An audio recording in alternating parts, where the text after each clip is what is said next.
Action. Welcome to STEAM class. Let's have another art lesson. How about we draw a cute little reptile called a gecko? I have two different types of geckos here, a simpler one and a more challenging version. Let's start with the simpler design first. All you'll need today is a piece of paper and some markers. We'll start with the main shapes of this gecko, which are a diamond for the head, oval for the body. Let's start with that. So a diamond shape for the head. It's kind of just like a square with rounded corners. And then an oval for the body. And the tail is the letter J. And then start on this side of the oval and do another J. Do you see how I started over on the side of the oval for the first J? Then on the other side of the oval for the second J. Great, now for the arms, we want to go away from the body and then forward. Away from the body and forward. Then the little fingers, let's just do lines. 1, 2, 3, 4, 5. 1, 2, 3, 4, 5. And on the end of each finger, a little circle. Those represent the sticky adhesive pads of the gecko's fingers. Let's see, look at this. See that? Scientists have studied those adhesive fingers, and now they're making robots using that same science, using ideas from the gecko's fingers. That's called biomimicry. When scientists and engineers go out into nature, study nature, then go into their labs and use those ideas to build something. Now for the legs, we're going to go up and then down towards the tail. So we're going out, then down towards the tail. 5 little fingers again. 1, 2, 3, 4, 5, and a little circle on the end representing the adhesive. Adhesive means to stick. I just made 6 toes. I'll make that all into one big toe. All right, now the eyes.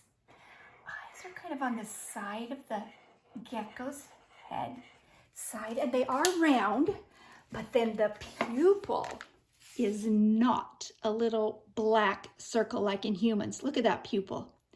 It is a vertical black line with some little black notches on it. Ooh, let's make the pupil just like that, more scientific. So I think I'm going to have my gecko have a blue pupil for fun and straight line. And it had a few little tiny lines on it, didn't it? Kind of like a capital letter I. There's a scientific vertical pupil for our gecko. What are we missing? Just some designs. Since this is art class, you get to make up your own design. I think this is a fun one. Let's do that. I like to just do diagonal lines straight across. If you want them closer together, just go back and add a few more. They don't have to be perfectly straight. We're just doing a design. On the tail, how about this? Green circles. Notice how I've used all the same colors so far? That makes the body look cohesive or like one piece. So I put some of my circles right off the edge. Some of them are completely round. Now, how about with an orange, we just go around each circle. That made some bright variety, didn't it? Okay, now, next, the tongue. Gecko's tongues are really interesting. They do not split. It's not a forked tongue. And their eyes don't have an eyelid, so they can't blink. So if there's dust in a gecko's eye, they just use their tongue to lick off the dust. Kind of like a windshield wiper. Isn't that crazy? Let's put on the tongue then. It's a very light pink color, and it's about that wide, and that's how they catch their food. Hey, should we put a little fly up there or a little insect? I'll do a fly. Circle, oval, and then 2 wings.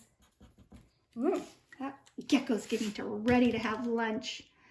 Let's see. Oh, and then if you use a lighter color, I really like yellow because you can go right over top of these lines. You don't have to color in between. That would take a long time, wouldn't it? There we go. You could color the body yellow. and the head in here, yellow. And there you have a gecko. Wasn't that fun? Baby geckos look just like their parents, so if you wanted to draw a little tiny gecko off to the side, you could do that. Sometimes I like to draw large and small. It's fun, isn't it? There's our little gecko, and then just for fun, I'm going to put a tiny one here. Here's our letter J, and our arms, and our eyes, and our stripes. You get the idea, and on the little fingers. And a little eyeball. That's kind of a review, isn't it, of how you draw a gecko. All right, now let's do the more challenging gecko on our next video. All right, I think that is a wrap. So there it is. We have had a fun time drawing a gecko and learning a little bit about him. I will see you next time. Bye-bye.